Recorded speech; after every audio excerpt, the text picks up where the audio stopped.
દ્વારા જે પણ કન્ઝ્યુમર પમ્પ્સ છે, કન્ઝ્યુમર પમ્પ્સ એટલે કે ડાયરેક્ટલી ઓઇલ માર્કેટિંગ કંપનીથી આ સંબંધિત એજન્સીના પંપને પેટ્રોલ ડીઝલની સપ્લાય થતી હોય છે. કન્ઝ્યુમર પંપ દ્વારા આને પૂરતો પુરવઠો આપવામાં આવી રહ્યો છે. એવું થઈ શકે છે, અમુક કેસીસમાં એવું જાણવા મળ્યું છે કે આ તમામ મોટા કોન્ટ્રાક્ટર જે છે હવે કન્ઝ્યુમર પંપ ઉપર નહીં જઈને, કારણ કે કન્ઝ્યુમર પંપના ભાવમાં અને માર્કેટના ભાવમાં તફાવત છે, તો આ લોકો રિટેલમાં લેવાનું શરૂ કરે છે અને આના કારણે આ બધું ઇસ્યુ ડેવલપ થાય છે. અમે આ તમામને પણ રિક્વેસ્ટ કરીએ છીએ કે જે સૂચનાઓ છે કે આપ કન્ઝ્યુમર પંપથી લો, પણ બહુ ડિફિકલ્ટ છે, કારણ કે આનું બહુ નાના નાના વ્હીકલ્સ જે રિટેલથી લેતા હોય તો પણ આપણે ઇન્શ્યોર નહીં કરી શકતા કે આ ક્યાંથી થાય છે.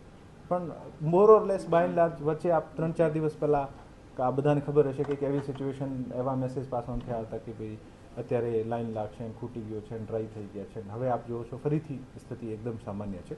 પુરવઠો આપણને સતત મળી રહ્યો છે. ઓએમસી સાથે સતત સંપર્કમાં છીએ અને જ્યાં પણ કેસીસ આવે છે અને કેસ ટુ કેસ બેસિસમાં આપણે રિઝોલ્વ કરીએ છીએ.